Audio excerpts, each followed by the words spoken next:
Getting all your information from the legacy media is like trying to stay healthy by eating nothing but a diet based on gas station food. A hot dog with a Band-Aid on it.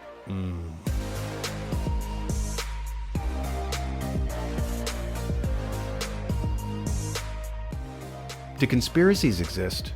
19th century British Prime Minister Benjamin Disraeli wrote, "The world is governed by very different personages from what is imagined by those who are not behind the scenes."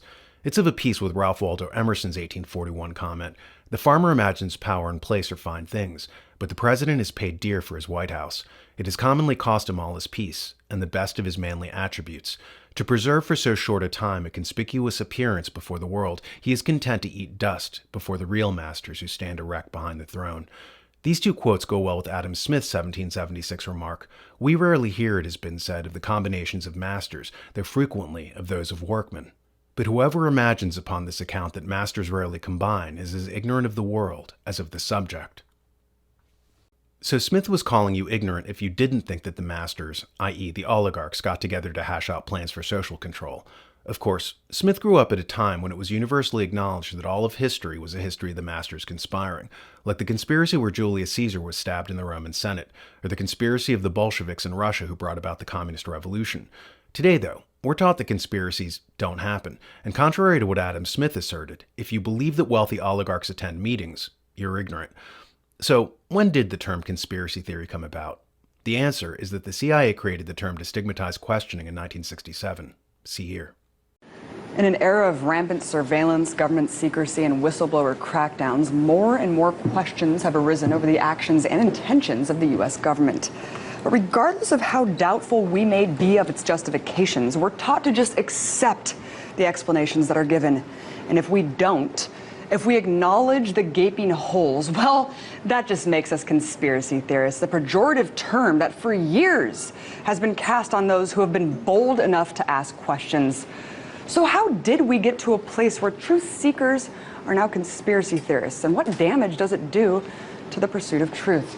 Talk about all that and more. I'm joined by Lance DeHaven Smith, a professor of public administration at Florida State University and the author of a new book called Conspiracy Theory in America. Lance, thanks so much for joining me. Pleasure to have you on. I'm glad to be here. So, Lance, you've done a lot of research on the concept of conspiracy theories, the origin of the term. Talk about the history of when this became a tool used to discredit legitimate questioning. It happened after the Warren Commission report was criticized for the lone gunman theory, and people were saying that they didn't believe that. And the CIA started a propaganda campaign, a global propaganda campaign, to label these people conspiracy theorists and to ridicule them and say that they were just doing it to make money, or they were in love with their own theories, or they were under the control of communist propagandists. So what the establishment wants to do is create a dumbed-down population that's mentally disarmed and doesn't possess critical thinking, a society of men and women who have never developed pattern recognition, because that's all so-called conspiracies are, noting a pattern of unscrupulous behavior. Aristotle talks about how people with uncultivated minds don't have pattern recognition. He writes, "And so for this reason, brutes are not accounted of imperfect self-control, because they have no power of conceiving universals, but only of receiving and retaining particular impressions." So brutes, or savages and children as he adds, see the world as random. They don't notice patterns, universals. Like a dog, they're not aware of the laws of nature. They're not conscious of repeating sequences of events. John Stuart Mill talks about this in Considerations on Representative Government, where he says that a person of cultivated intelligence understands that government is made by men, whereas a person of low intelligence sees government like a dog sees a building. He assumes it grew up out of the earth like a tree. He feels like he must obey it like a law of nature, like he obeys gravity. He writes, "They regard it as a sort of spontaneous product, and the science of government as a branch, so to speak, of natural history. According to them, forms of government are not a matter of choice. We must take them in the main as we find them.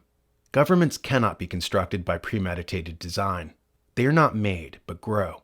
Our business with them, as with other facts of the universe, is to acquaint ourselves with their natural properties and adapt ourselves to them." A dog, for instance, isn't aware that a building is constructed. He thinks that it sprouted out of the ground and grew there. Likewise, ignorant people assume that government isn't something made by men and that it's a law of nature which must be blindly obeyed.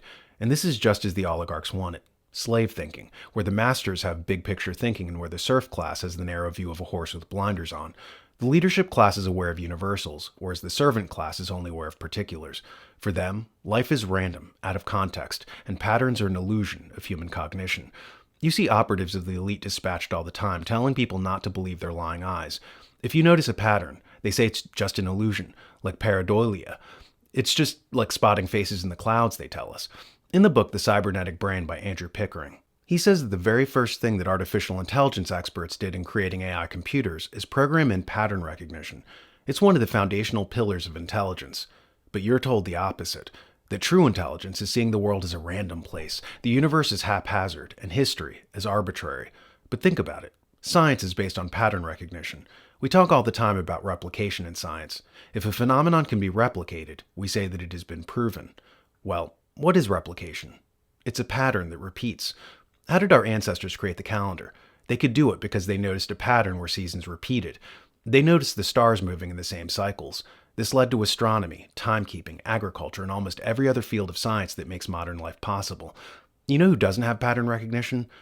Tiny illiterate tribal cultures who see the world as random, as magic, who perceive the building as the dog does, like a tree that sprouted from the ground.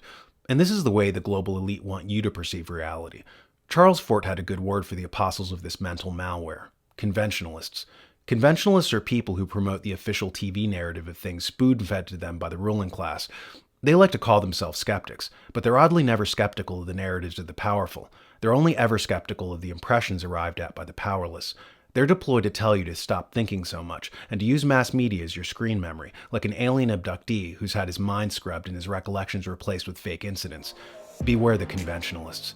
In any time period, he would have been called the ignoramus.